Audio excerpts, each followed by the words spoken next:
The unexpected death of Congressman Elijah Cummings has shaken the nation's capital and, of course, his home here in Maryland. The dedicated, lifelong public servant died early this morning in hospice care. WJZ is live with extensive coverage of his passing. We're going to begin now with WJZ investigator Mike Helgren. He is live in Washington, D.C. and has the latest reaction from there. Mike?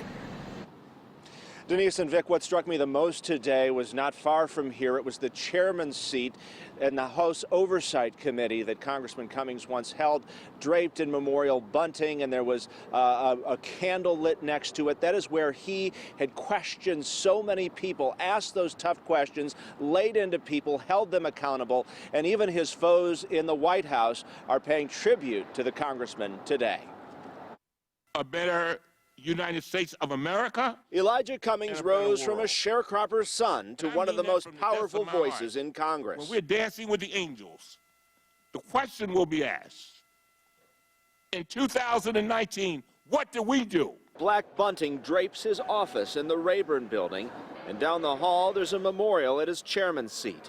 Flags around the Capitol are at half-staff. Well, it's a very difficult moment for all of us. We lost a giant in the struggle for social justice in America.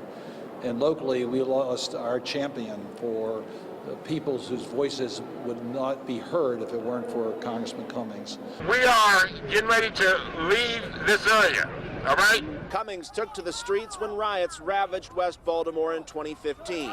A calm voice in one of the city's most challenging moments. He was always standing in the gap for his constituents, his beloved Baltimore, his beloved family. And he always considered himself as someone who would find a cure for the ailments of society. As chair of the House Oversight and Reform Committee, his investigations into the president drew Mr. Trump's anger earlier this summer. Today, the president struck a different tone, tweeting, "My warmest condolences to the family and many friends of Congressman Elijah Cummings. I got to see firsthand the strength, passion, and wisdom of this highly respected political leader. His work and voice on so many fronts will be very hard, if not impossible, to replace." To make sure we kept our democracy intact. Cummings was 68 years old. His voice will be sorely missed, but his example lives on, and it's up to all of us to carry that on. So what happens next? As for the House Oversight Committee, the new acting chair will be New York Democrat Carolyn Maloney. And as for the 7th congressional seat, the governor can't appoint someone to fill it, so it will remain vacant for now. But there's a special election that will be coming up likely early next year. Reporting live in Washington, Mike Helgren, WJZ.